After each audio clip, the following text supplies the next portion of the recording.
jelas perbuatan kezaliman yang dilakukan oleh para pelaku itu adalah kezaliman mutlak. Bagi orang yang mendapatkan perlakuan atau korban daripada kezaliman, itu adalah ketidaknyamanan, bisa jadi ujian, bala atau yang lainnya. Nah, terkadang seorang penguasa yang zalim, ini satu hal yang harus dipisahkan ya. Tidak setiap orang yang dihukum oleh penguasa zalim itu mazlum, tidak setiap kondisi seperti itu. Karena penguasa zalim ada kalanya dia memang menghukum pelaku kezaliman. Orang yang melakukan kezaliman terhadap orang lain, misalnya orang membunuh orang lain, dalam hukum Islam harus diqisas. Pemerintahan atau penguasa saat itu yang berkuasa adalah penguasa yang zalim, kejam. Ketika terjadi kasus macam ini lalu dia mengqisas orang yang melakukan kejahatan, apakah berarti orang yang penguasa zalim itu melakukan kezaliman kepada yang diqisas? Kan tidak.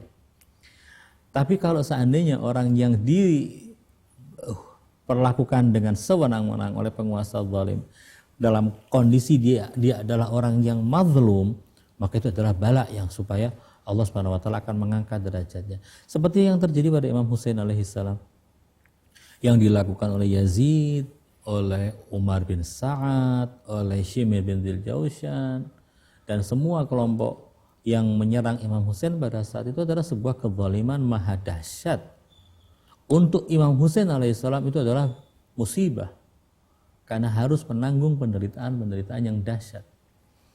Tapi ketika itu adalah sebuah musibah, perhatikan kata-kata Imam Husain saat anak beliau bernama Ali al-Asghar, atau dalam riwayat yang disebut dengan Abdullah ar-Radhi', ketika anak beliau yang berusia 6 bulan itu harus meregang nyawa di tangan beliau dengan leher yang tertembus anak panah, lalu kemudian darah mengalir di tangan beliau, lalu beliau lemparkan ke langit. Peristiwa pembunuhan di depan mata, pembunuhan terhadap anaknya sendiri di depan mata sang ayah, itu adalah suatu ketidaknyamanan, penderitaan yang maha dahsyat.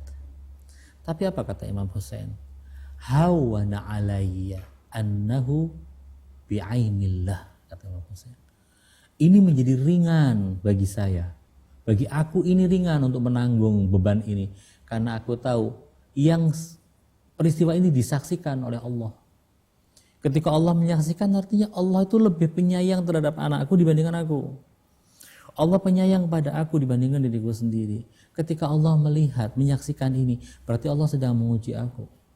Karena itu tidak heran Imam Sayyidah Zainab Al-Kubra alaihissalam saat ditanya bagaimana engkau mendapati peristiwa yang terjadi pada ayah, kakakmu, kepada keluargamu, sehingga mereka terbunuh semuanya dan engkau sendiri tertawan seperti ini, diperlakukan secara tidak sopan, dilecehkan.